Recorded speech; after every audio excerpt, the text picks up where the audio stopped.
naman po natitigil sa pagbubuo ng mga interventions para hindi po lalong sumadsad sa kahirapan yung ating mga kababayan. Isa na nga po dyan yung nabanggit ko, no? Yung sa Pantawid-Tawidang Pilipino program na tinutulungan natin sila to recover from disasters and other shocks na nakaka-apekto sa kanila. Meron din tayo yung assistance to individuals in crisis situations. Ito po yung mga interventions, yung mga social assistance na binabahagi natin. Because there are unwanted events o mga adverse shocks na nakaka-apekto sa mahirap na pamilya at kinakailangan na makaution natin yung impact po nito. Kaya ganito, may mga social safety nets din tayo na ipinapatupad. Inflation is another issue, no, na nakaka-apekto rin po sa well-being ng ating mga kababayang mahirap. Kung kaya nga po meron din tayong ayuda para sa kabuhayan ng mahirap. Yan, it's a social safety net that cushions the impact of rising inflation to individuals who iba't ibang mga interventions sa ating pong pamahalaan para ma-cushion impact po nito at hindi po bumaba at ma-trap sa poverty yung ating mga kababayan. Ma'am, just a follow-up. So, since we understand that it will take a while for the people to actually feel the effect. Iba ng context, di ba? Sa government, we make use of family income and expenditure survey. May annual study po na ginagawa dyan. Usually, yung mga survey na ginagawa ng ibang organizations on a quarter lang po yan. And then, syempre, depende rin yun sa mga questions na tinatanong natin sa mga respondents. While, of course, we recognize, we acknowledge ito pong mga pag-aaral na ito, tinitignan din natin at ibinabangga doon sa mga scientific studies na sinasagawa ng ating pamahalaan. As to timeline, sabi nga po ni Pangulong Marcos Jr., dapat may baba natin ang poverty incidence to a single-digit percentage before the end of his term. DSW Now there's another contributing to that attainment of that goal. I like making folks for some reason. Pinagsisikapan po namin para mas mapabilis pa yung pagbaba nitong poverty incidence sa ating bansa. And then Santos na 25. Good morning po, ma'am. Wala po bang ginagawang assessment sa iyong ahensya para makita po kung epektibo pa ba itong mga programang ito like TUPAD, For Peace, AIX, AKAP, para po maiangat yung welfare ng ating mga kababayang mahihirap at para malaman din po or mapag-aralan ng ating ahensya na baka meron pang mas magandang programa na pwedeng makatulong pa po, no, na talagang parang wala ka talagang bilib, yung kagutuman, yung kahirapan dito sa ating bansa. Kung ilan po babalikan natin yung for this law, nakalagay doon na dapat ang impact evaluation study should be conducted. In fact, meron po. Yung mga naunang taon, meron mga sinagawa na impact evaluation study. But I'm trying my best. Meron po tayong You guys see it? na pag-aaral para makita din natin kung ano na ba yung naging epekto ng programa after several years that we have been It doesn't work. I don't have a So, hintayin po natin. Ibinibigay sa kanila para naman mas makaangat sila sa kanilang pamumuhay. Yes, isa po My yan God, doon sa tinitignan. so you guys don't have to wait for a long time. Halaga na tinatanggap nila para ma-address yung pong gaps sa pamilya. Pia Gutierrez, ABS-CBN. Nabanggit niyo po na magkaiba po yung standards or yung metrics na ginamit dun sa survey compared to yung pang-measure po ng government. No? So, using po yung metrics na ginagamit po ng DSWD, where are we now in terms of our goal to eliminate hunger in the Philippines? Are we on target? At gano'n po kalaki yung, kumbaga, yung difference po na pinapakita sa survey at yung lumalabas po sa inyong mga pag-aaral? Pia, una-una, it's the Philippine Statistics Authority, no, na Ay, I kasama po messed up for natin the sa lights. pag-aaral. Yung sa pag-aaral na nabanggit ko, yung family income I and messed up on expenditure survey, accident. sila po ang nagsasagawa. Oh my God. But sabi ko nga po, ito ay I don't like when I reference messed na aming up. pong ahensya to assess yung implementation ng mga iba't ibang social protection programs and services. I was trying to fix it, but I think Pati it's like naman too po late. doon sa mga, gaya ng lumabas sa ating pong bansa, we can say na nag-gain po ng traction yung mga ipinapatupad nating programa, kagaya nga po ng Walang Gutom program, yung Walang Gutom Kitchen, Tarabasa, and of course, yung 4Ps, yung SSP, Everything looks adorable except for the legs. Ay. And batay nga po doon sa Yeah, I made a bear.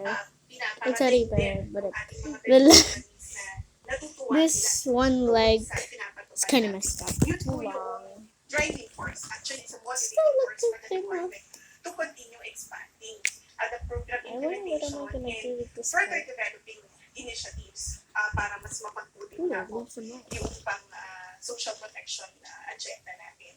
And dagdag ko na rin po na dun sa Walang Gutom, we started kasi in 2023 na nasa mahigit 1,000 yung mga beneficiaries.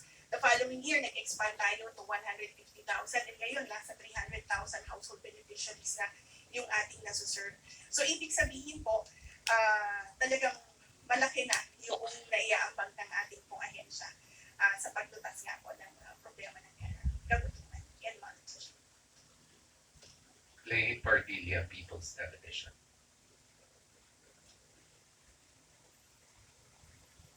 Good morning po, ASEC.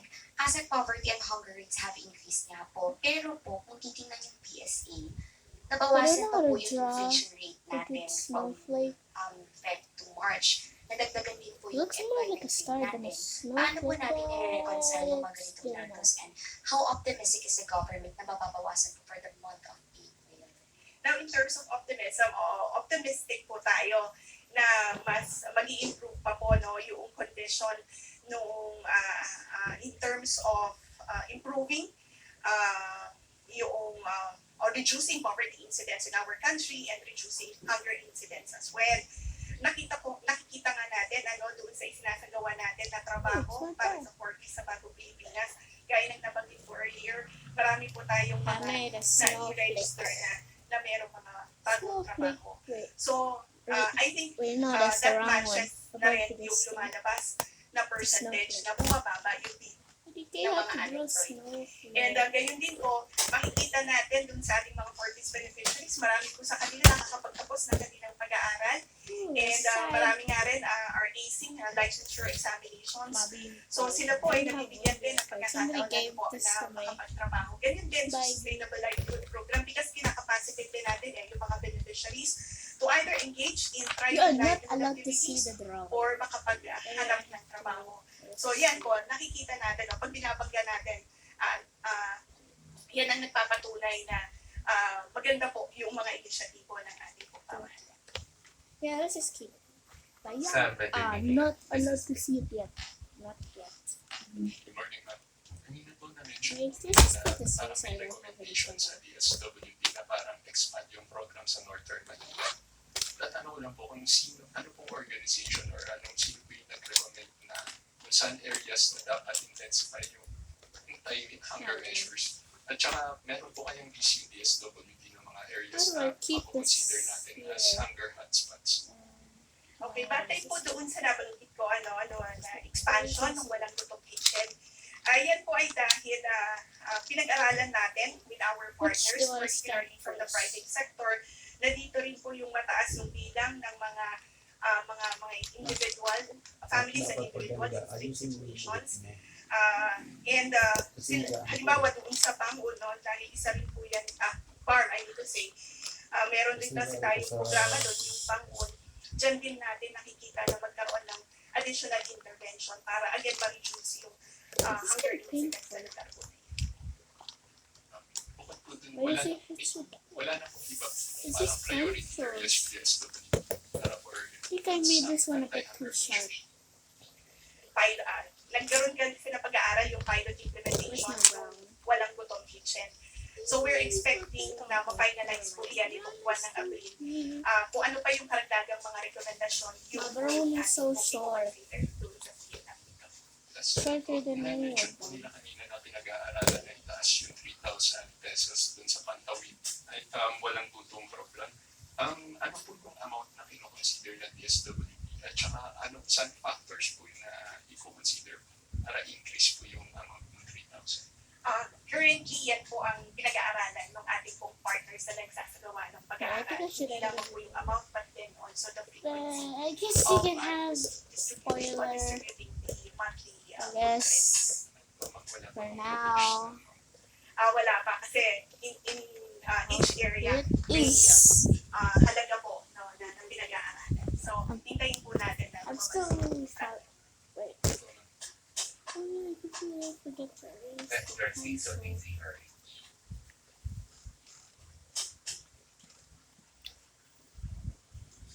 Asek, ma'am, dun po sa mga nakagraduate na ng 4Ps, may datos po ba ang DSWD kung ilan sa kanila yung nagtuloy-tuloy yung pag-ahon at ilan din naman yung bumalik as beneficiaries? Okay, net batay doon sa aming pinakahuling tala. Nasa mahigit 700,000 household beneficiaries yung naka-reach ng level 3 o yung self-sufficiency level. Ibig pong sabihin, sila na po yung kaya na tumayo sa kanila pong mga paa. Positive In fact, sila nga promptly I think I provide forget to necessary select support some, so para, I select. again, hindi po muli So I input and then I'm gonna erase it now. Any more questions related Cancel, not the pen. security, hunger, or poverty? If there are not, thank you, Yusek Irene. Yusek there. The only thing I don't like, Thank you very much. Actually, Asik, ay lang. pen, is that Maaari na po when I natin use it, excuse. the paper Kaya becomes sige. rough and it's hard to draw or color it. At handa na po tayo sagutin ang inyong mga katanungan. So I don't really like using this thing Benefiting your business. anymore. Dr. Ma'am, tatanong ko So na po I would din just kung ano po yung update normally pagdating keep sa it as a mistake ginagawa or get na measures paper ng and government just sa cover it. reciprocal tariff in the US.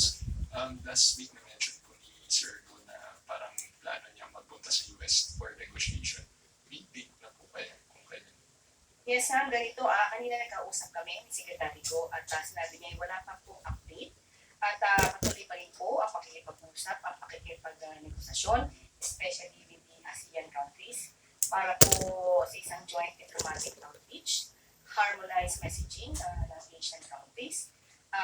Ito yung, kumbaga, ine-emphasize yung diplomatic engagement rather than retaliation.